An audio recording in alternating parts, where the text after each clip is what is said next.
Hello, my name is Five Kovalis with SmartOD. By talking to optical professionals, I feel that there is still a small confusion about digital and freeform lenses. The best way to learn is to ask the expert. Today, my guest is Kevin Cross. Kevin is an expert in manufacturing lenses. As always, a small disclaimer, I'm not working or receiving any payments from Schneider Optical machines.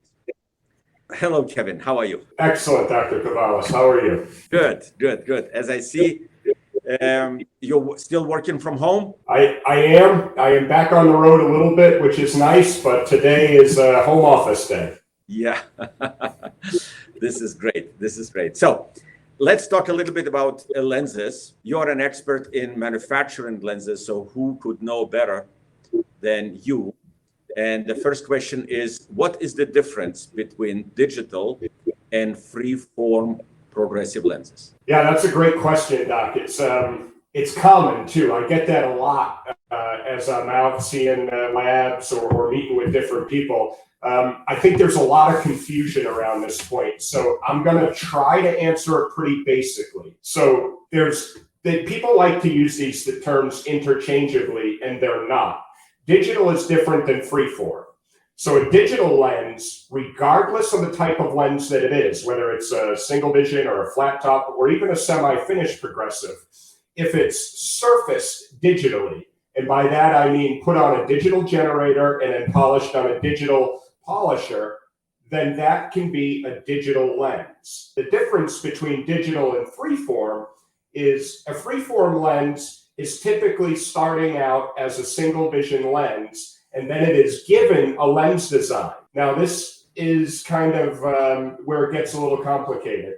So for the single vision to become a freeform lens, what we're going to do is take a software file, sometimes called a point file. Typically, this is done with some lens design software and an LMS. And then we're going to transfer that lens design file right to the single vision lens and now turn it into a freeform lens. Most commonly, it would turn a single vision lens into a progressive lens with the 3 zones of vision in there.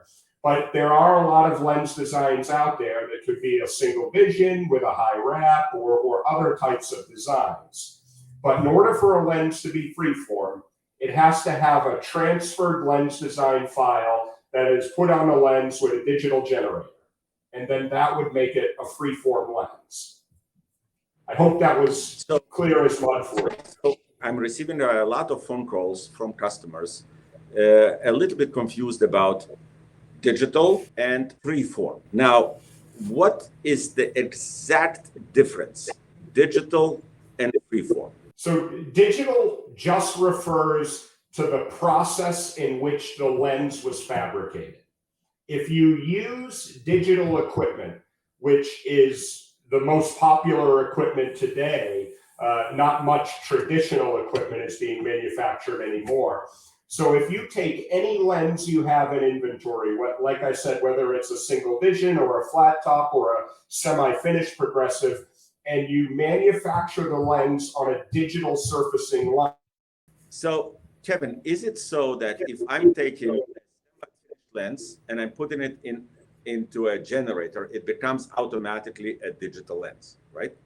Now, if I want a freeform lens, as long as you use digital equipment, you've turned a semi-finished lens into a digital lens, correct? So now if I want a freeform lens, it depends on the software I'm using, on the application I'm using. Correct. You would use a lens design file that the digital generators and polisher would then transfer to the lens, creating a freeform lens. Freeform is the design of a lens, a lot like you would say a flat top lens or a single vision lens. A freeform lens is a type of lens with digital surfacing and lens designs being transferred. So it is not that all digital lenses are freeform. This is not at all what is true. So a digital lens is not automatically a freeform lens. That is correct. That is 100% correct. Okay, so we're coming to the core. Now, the second question that I have, or already the third actually, is what are the steps involved in making a pair of digital or freeform lenses? Okay, well, this is, again, another common question, but one that hopefully I can condense into a small version. So a lot goes into making lenses It's these difficult days. to condense it. It's difficult to condense it. It really is, because I think a lot of people don't understand how much time and effort goes into making a pair of glasses these days. We don't just pull them off the shelf and put them in a frame, you know? But if I can start with the process, in kind of a basic overview. First, we pick the lens from inventory. Then when we have the right lens, first thing we want to do is tape the front surface of the lens so that we are protecting it from any type of scratching or damages that could occur throughout the manufacturing process. Then we have to block the lens up so that we can move it from machine to machine while keeping it on a proper axis. We typically use alloy that's heated to around 117 degrees. And then that metal becomes a liquid, and then we cool that with the lens and the block back to a metal so that we have a stable surface for the lens to sit on and be transferred through the manufacturing process. So once the lens has been on the block, typically the curing time is about 30 minutes so that we get good adhesion, but we also get the heat dissipated from the process of blocking the lens.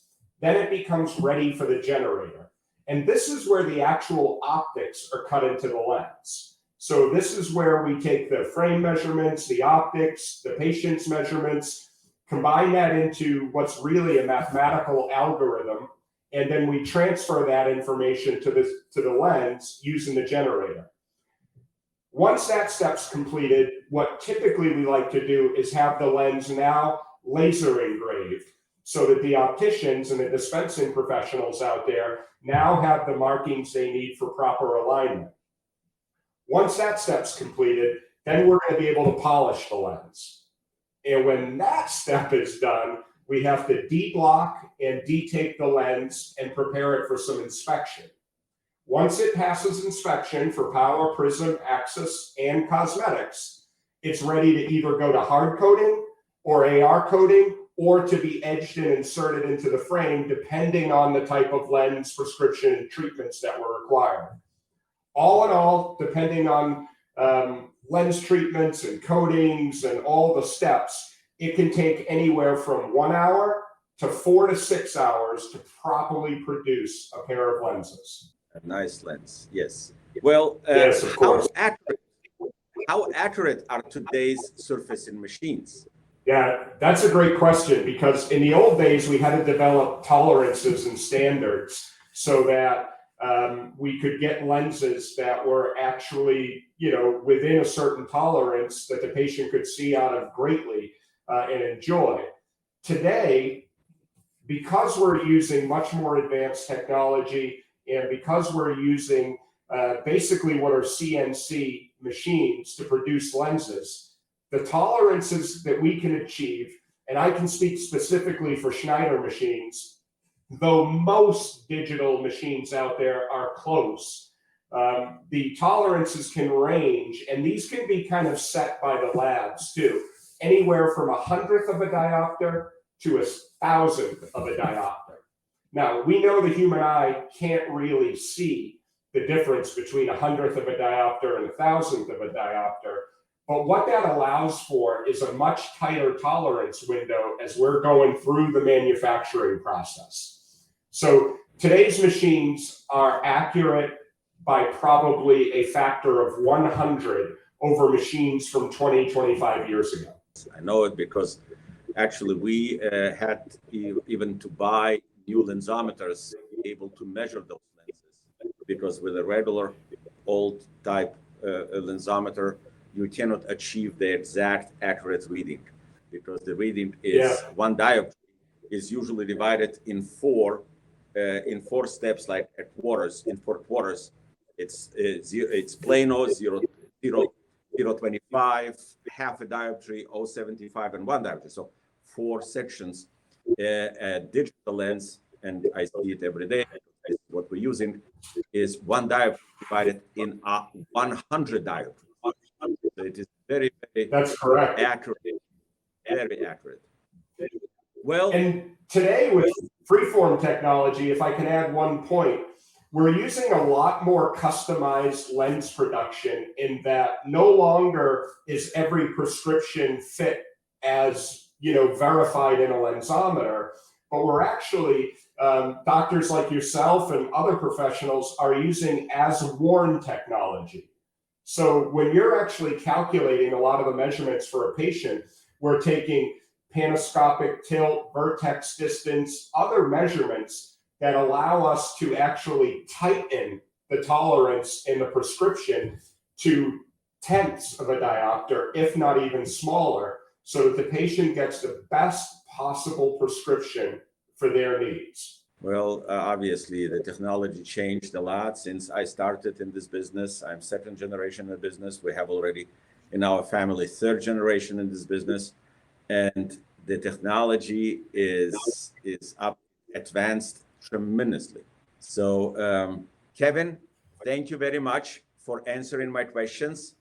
It is also always a pleasure talking to you and dealing with your machines and with your technology.